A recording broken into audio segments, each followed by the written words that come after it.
All right. Well, welcome everyone to Grace Cullison's senior presentation.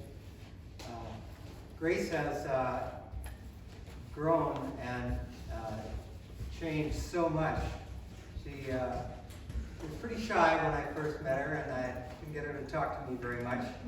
And then I think the culminating thing was to see her up there in Apple Blossom just knock me out with her growth, and looking forward to her presentation. Grace. Yeah.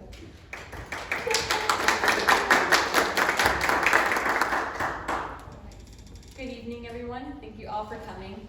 My name is Grace Cullison, and I'm excited to share with you tonight some of my favorite high school achievements. And before I begin, I want to thank my good friend Dan and Taylor for taking this beautiful picture. All right, so I want to begin by first talking about my academics. Throughout my high school career, my academics have been a top priority, so I'm very proud that I was on the high honor of all 4 years of high school, and now I'll be graduating with a 3.8 GPA, as well as graduating with 15 college credits. I have done CW biology with Mr. Cullison, very tough class, and CW pre-calculus and real-world math with Ms. Sorensen. And it was also too very gratifying to be inducted into the National Honor Society last year. And due to this being such a strange year, NHS is finally getting back on its feet. And so one of the projects I am excited about helping to develop over at Manson Elementary is the Reading Buddy program, which will entail reading to the little ones, as well as helping them with their reading and writing skills. And the reason why I'm so excited and passionate about this developing project is because I wanted to be a teacher since I was really little. So my internship experience. So throughout my 4 years at Manson High School, I've had the opportunity to do 3 internships, and with my desire to be a teacher, I did them all over at Manson Elementary. I've done kindergarten with Mrs. Sampson, 4th grade with Mrs. Pittman, and most recently, special education with Mrs. Cullison, Mrs. Fretwell, and Mrs. Kelly. And it was just exciting to experience just how different each grade level was, especially special education, as it was not set in a traditional classroom. And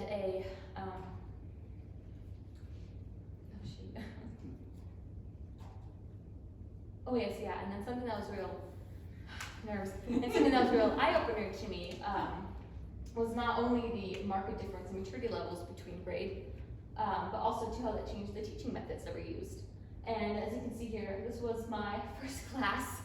I had wanted to be a teacher since I was in preschool, and so I used to let my baby dolls and stuffed animals and teach them their numbers and flashcards. And if you can't tell too, they're also wearing diapers. And then, I'd like to thank our internship coordinator, Mrs. Grajeda, for helping to set up these internships. I definitely learned a lot. So, in addition to my internships, I also took the opportunity last year to dive into an independent directed studies project on teaching styles, education, and the pathway to becoming a certified teacher. And, I'm really nervous.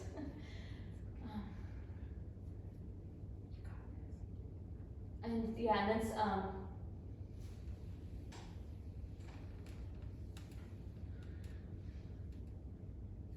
okay, and then I guess a very useful benefit of this project was that it culminated in live presentations to Manson staff, similar to what I will have to give one day actually to become certified. So that was very useful practice. And this was another picture. This kind of what the all teachers looked like. So my next steps are to attend Washington State University this fall, go Cougs, and my internships and my directed studies project solidify my plan to major in elementary education, and I'm so excited for the future has in store for me. Okay, so let's just switch things up now and talk about my athletics. I've done track, softball, volleyball, but the number one sport I stuck with the longest is cross country. I ran cross country my 6th grade year through my junior year. And I was very proud that all 4 years of high school I lettered, as well as both the girls and the boys team made it state last year. This was the first time the girls had ever made it state as a team, so I was very proud of them. And so my proudest moments. So when I was reflecting on what my proudest moment should be for this presentation, I realized it was every time I finished a race. I was never first, but I always finished, especially with the ski hill course in Leavenworth. For those of you who don't know, As high schoolers, we had to run the course twice. And within our 2 laps, we had to navigate 2 very steep hills. The first hill was set within the course, and we only had to run that one twice. But the earliest hill was the one we started with and ended with. And we had to run that one not once, not twice, 3 whole times. So yeah, I feel like I conquered the world at the end of the race. And then also too, it was very gratifying to make personal goals each season and then be able to accomplish them, such as tackling the ski hill course in Leavenworth, as that's what cross country was all about for me: personal growth and making memories. All right, so my family and friends, they're all represented here tonight. So my family, I got my brother Ben, my mom and dad, Christine and Dawn, and then my dogs, Daisy and Autumn. Even though they can't be here tonight, they're definitely part of the family. My family have been my biggest supporters, especially my parents, who have been my role models. My mom, she's been my steady rock and someone who's never let me give up, even when I want to sometimes. And my dad, he has broadened my horizons by teaching me how to hunt and fish. You've always been one step ahead in planning for my college education, and you've always prioritized being a part of my life. So I really appreciate you, Dad. Thank you. Love you. And my friends, most of them are here tonight. We've got Bree Harris, and then Dan and Taylor's represented by her family. Same with Zoe Thomas. We've been together through the highs and lows, junior high and high school, and I'm just so proud of all that you've accomplished in the time that I've known you. And even though we're going to separate colleges, I know we'll always find a way back to each other. So I love you. So I'd like to begin wrapping up my presentation tonight by first thanking all the teachers and staff at Manson High School for your support and for making my high school experience memorable. But I would especially like to thank these 4 individuals.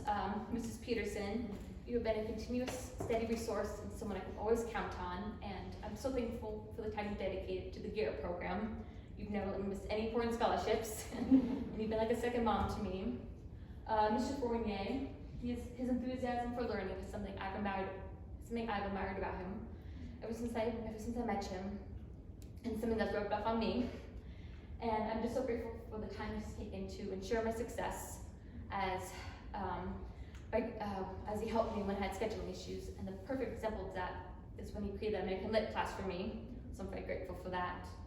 And then Miss Sorensen, even though she can't be here tonight, I just want to say that I've always struggled with math, but she has had a knack of making math not so scary, and I can tell that she has a love for the classroom and for the kids, and I've loved every second with her.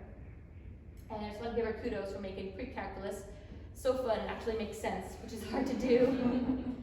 And Dane Johnson, I've had 3 amazing years with you, which was not nearly enough time, and you've set me on the path I'm now on and becoming more sure of myself, more confident in myself. And you've always believed in me and my potential as a student, even when I didn't always believe in myself, which is something I didn't know I appreciate until now. So thank you so much. These individuals, all of the qualities I hope to emulate one day as a teacher.